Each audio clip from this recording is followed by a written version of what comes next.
अस्सलाम वालेकुम नाजरीन, SS न्यूज़ सगद माहिया हिराबासी सब खां पहिरियां हलंदासीं हेडलाइंस की तरफ।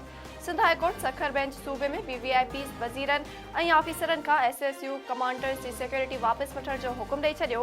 लाक़ानूनियत वारे केस में 2 रुकनी बेंच ते ॿधल अदालत IG सिंध पुलिस खे अमन व अमान जी बहालीअ लाइ पेश कयल प्लान ते अमल दरामद कराइण जो हुकुम ॾेई छॾियो। इस्लामाबाद की अदालत इमरान खान जा ज़मानत न थियण जोगा गिरफ़्तारी वारंट 16 मार्च ताईं मुअत्तल करे पुलिस खे गिरफ़्तारी करण खां रोके छॾियो। औरत जज खे धमकियूं ॾियण वारे केस में इमरान खान गिरफ़्तारी वारंटनि खे चैलेंज कयो वियो आहे। कराची में हद दख़लियूं हटाइण लाइ ऑपरेशन दौरान ऑपरेशन में मचियल माण्हुनि जो KDA अमले ऐं पुलिस ते पथराव, जवाबी कार्रवाई में पुलिस शेलिंग ऐं हवाई फायरिंग कंदे माण्हुनि खे छिड़ विछड़ करे छॾियो। गुलिस्तान जोहर वारे इलाइक़े में हद दख़लियूं हटाईंदड़ अमले ऐं पुलिस जो चवणु आहे त अदालती हुकुम ते हद दख़लियूं हटायूं पयूं वञनि।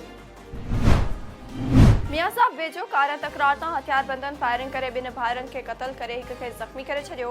ॻोठ ओठे पीर में रतो कलर ऐं दीन मोहम्मद कलर विच में 5 साल पुराणे तकरार तां मोहम्मद गुल कलर ऐं माशूक कलर मारिजी विया।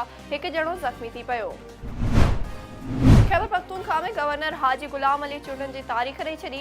इलेक्शन कमीशन जे वफ़द सां मुलाक़ात दौरान गवर्नर 28 मई ते चूंडूं कराइण जो ऐलान कयो। नाज़रीन, हिन वक़्त ताईं जूं हेडलाइंस। वधीक ख़बरुनि ऐं अपडेट्स जे लाइ ॾिसंदा रहो सिर्फ़ SS न्यूज़।